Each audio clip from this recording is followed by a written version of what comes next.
हायपरन्स मुक्तल जोशी या व्हिडिओमध्ये आपण जिल्हा न्यायालय भरतीच्या संदर्भात अपडेट पाहणार आहोत. आणि काल मुख्यमंत्र्यांचं नवराष्ट्र हिंदुस्तान पोस्ट यांचा कॉन्क्लेव्ह झाला.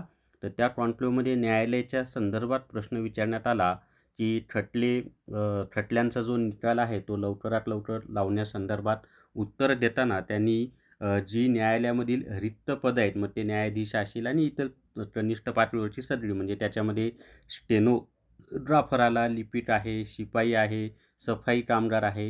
ही जी पदं आहेत, म्हणजे ही पदं भरण्यासंदर्भात न्यायालयाला विनंती करणार असल्याचं आणि तातडीनं ही पदं भरावीत जी काही रिक्त आहेत, अशी न्यायालयाला विनंती करणार आहे. आणि मुंबई उच्च न्यायालयाचे जे मुख्य न्यायाधीश आहेत त्यांना म्हणजे ते मुख्यमंत्री आणि मुख्य न्यायाधीश यांची जी भेट असते त्यावेळेला तातडीने ही रिक्त पदे भरावीत असं मुख्यमंत्री त्यांना विनंती करणार आहेत, अशी माहिती त्यांनी दिलेली आहे.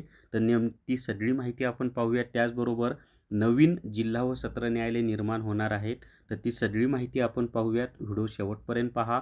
या व्हिडिओला सर्वांनी लाईक करा, शेअर करा आणि विठ्ठल जोशी जे आपले यूट्यूब चॅनल आहे ते सबस्क्राईब करा. जर तुम्हाला जिल्हा न्यायालय रेकॉर्डेड व्हिडिओ कोर्स घ्यायचा असेल तर प्ले स्टोअरवरून विठ्ठल जोशी ॲप डाउनलोड करा आणि जिल्हा न्यायालय रेकॉर्डेड व्हिडिओ कोर्स विकत घ्या. फक्त 500+ GSTमध्ये हा कोर्स उपलब्ध आहे. आणि याच्यामध्ये लिपिक व शिपाई दोन्हीची तुमची तयारी होणार आहे. आणि ज्या पद्धतीनं मुंबई उच्च न्यायालयामध्ये जे मी कोर्सेसमध्ये दिलं होतं त्यातलेच प्रश्न आले, तसंच तुम्हाला जिल्हा न्यायालयामध्ये सुद्धा डेफिनेटली फायदा होणार आहे. अभ्यास आत्तापासून करा, ॲड यायची तेव्हा येईल. कारण काय झालं माहीत आहे का, की मुंबई उच्च न्यायालयामध्ये ऑगस्ट महिन्यात परीक्षा झाली आणि डिसेंबरमध्ये परत नवीन जाहिरात आली लिपिक आणि शिपाईची. त्यामुळं जिल्हा न्यायालयाची जाहिरात पण कधीही येऊ शकते, ती यायची तेव्हा येईल. पण अभ्यास मात्र तुम्ही आत्तापासून करा. तर या ठिकाणी पहा, देवेंद्र फडणवीस साहेब काय म्हटलेले आहेत. तर न्यायालयातील रिक्त पदे लवकर भरणार, राज्यातील नागरिकांना जलद न्याय मिळवण्याबाबत मुख्यमंत्री म्हणाले. आणि देवेंद्र फडणवीस यांचं वैशिष्ट्य आहे, ते जे बोलतात ते करतात. तर इथे पहा, देवेंद्र फडणवीस राज्यातील न्यायालयांमध्ये प्रलंबित खटल्यांचा आढावा, वाढता बोजा, न्यायाधीशांची रिक्त पदे आणि नागरिकांना न्याय मिळण्यास होणारा विलंब या गंभीर प्रश्नांवर राज्य सरकारने मोठे पाऊल उचलण्याचे संकेत दिले आहेत. विधानसभेत या विषयावर उत्तर देताना मुख्यमंत्री देवेंद्र फडणवीस यांनी न्यायालयामधील रिक्त पदे इथं स्पष्ट दिले, न्यायालयामधील रिक्त पदे तातडीने भरण्यासाठी उच्च न्यायालयाच्या मुख्य न्यायमूर्तींसोबत समन्वय साधला जाईल आणि पुढील मुख्य न्यायाधीश मुख्यमंत्री बैठकीत हा मुद्दा प्राधान्याने मांडला जाईल, अशी स्पष्ट ग्वाही दिली. राज्यातील नागरिकांना जलद आणि प्रभावी न्याय मिळावा यासाठी सरकार कटिबद्ध असल्याचे सांगताना मुख्यमंत्र्यांनी न्यायव्यवस्था सक्षमीकरणाबाबत सरकारची भूमिका स्पष्ट केली.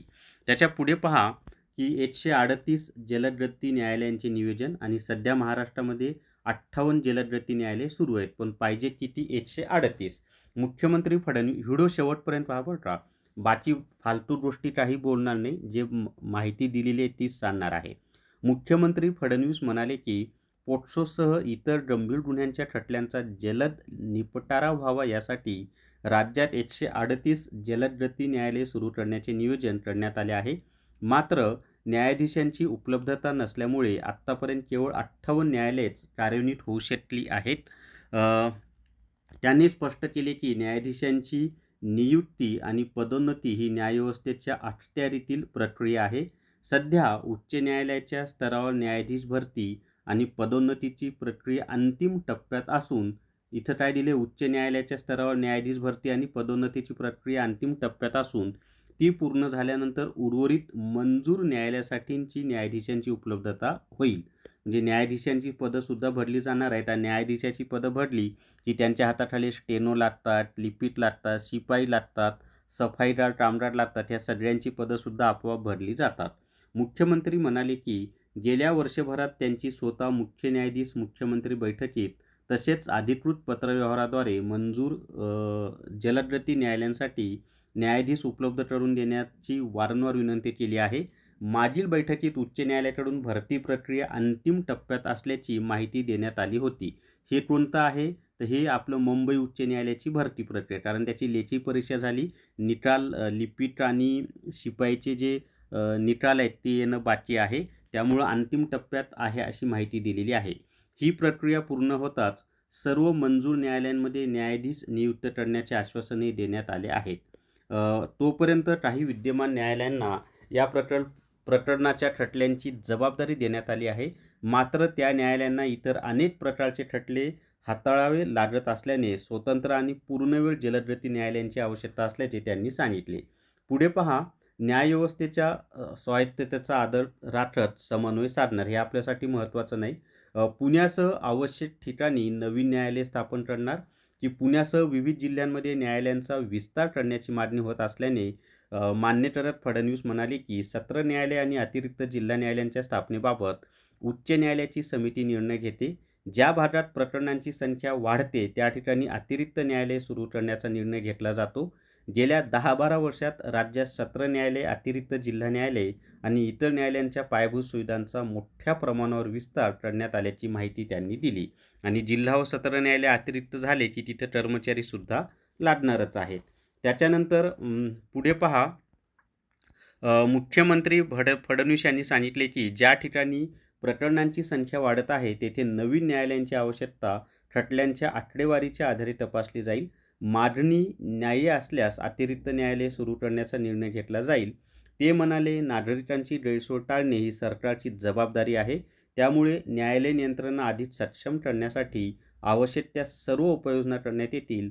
पुढील मुख्य न्यायाधीश मुख्यमंत्री बैठकीत राज्यातील रिक्त न्यायाधीशपदे आवश्यक भरती, इथं स्पष्ट दिले आवश्यक भरती आणि नवीन न्यायालयांची गरज यावर सविस्तर चर्चा करून ही प्रक्रिया गतिमान करण्यासाठी शासन सर्वतोपरी प्रयत्न करेल. तर मुलांनो, तयारीला लागा, अभ्यास चालू ठेवा. जाहिरात यायची तेव्हा येईल. हा एक अपडेट होता म्हणून मी तुम्हाला त्याची माहिती दिलेली आहे. जर तुम्हाला जिल्हा न्यायालय ई-बुक घ्यायचं असेल तर प्ले स्टोअरवरून विठ्ठल जोशी ॲप डाउनलोड करा आणि जिल्हा न्यायालय ई-बुक विकत घ्या. लिपिक आणि शिपाई दोन्हीची तयारी यामधनं तुमची होऊन जाईल. आणि जर रेकॉर्डेड व्हिडिओ टूल घेतला तर त्यामध्ये हे ई-बुक ऑलरेडी दिलेलं आहे. मग तुम्हाला हे सेपरेट घ्यायची आवश्यकता नाही. तर या व्हिडिओमध्ये एवढीच माहिती. या व्हिडिओला सर्वांनी लाईक करा, शेअर करा आणि विठ्ठल जोशी जे आपले यूट्यूब चॅनल आहे ते सबस्क्राईब करा. धन्यवाद.